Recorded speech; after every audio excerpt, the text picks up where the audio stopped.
And people are coming, not to witness the familiar disasters of Bangladesh, but to examine one man's solution to its hopelessness: a bank.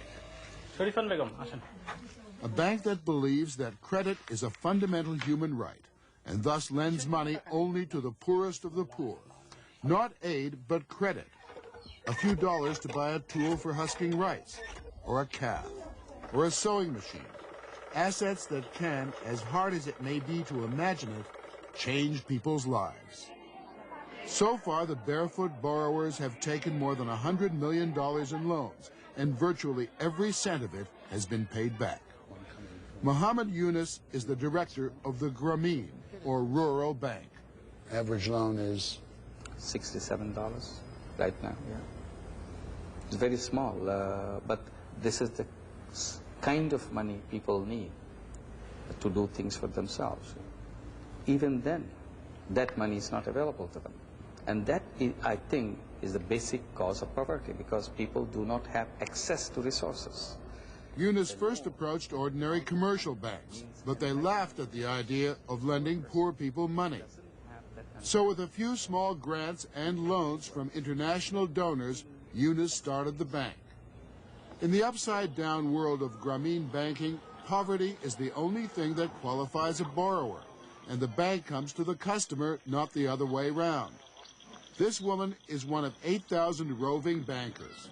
She's on her way to collect weekly payments. The borrowers gather at the bank center. Each of the 5-man rows represents a bank group. Each member is responsible for not only his installment, but for every debt owed by the group.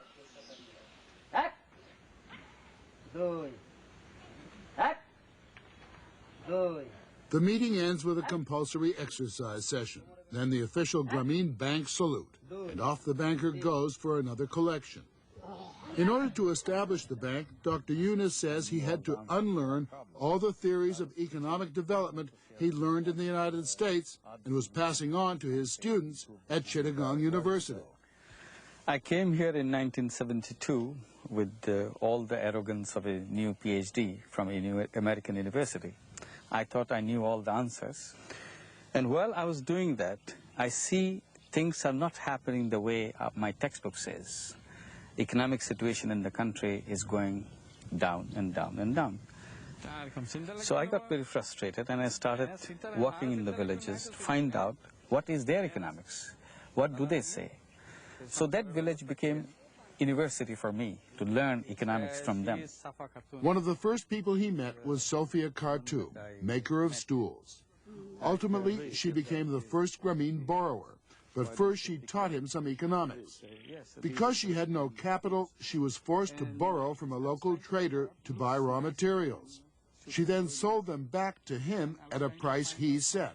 Her profit, 2 cents a day. 2 cents a day. That's what I could not accept, why anybody should make only 2 cents for such a beautiful skill. So I said, if somebody had given her the money, if she didn't have to borrow from the trader, could she sell elsewhere and get more money? She said, yes, I can. In order to become self-sufficient in the stool business, Sophia Khartoum needed working capital of $6. Yunus lent her the money, not a gift, a loan. Her profit soared from 2 cents a day to $1.25 a day. It boggles your mind to see the difference that you can bring to people's life just by one small step. And it's unbelievable that people can do things for themselves. What was your theory as an economist when you were up on the Hill teaching, your theory about poverty? Why did you think people were poor? They are lazy. They don't want to work too hard. That's why they are poor. And you come here, you see the entirely different world. People are working like anything. I mean, working very hard to make that 2 penny a day. They have beautiful skills. They want to change their life. They're desperate to change their life.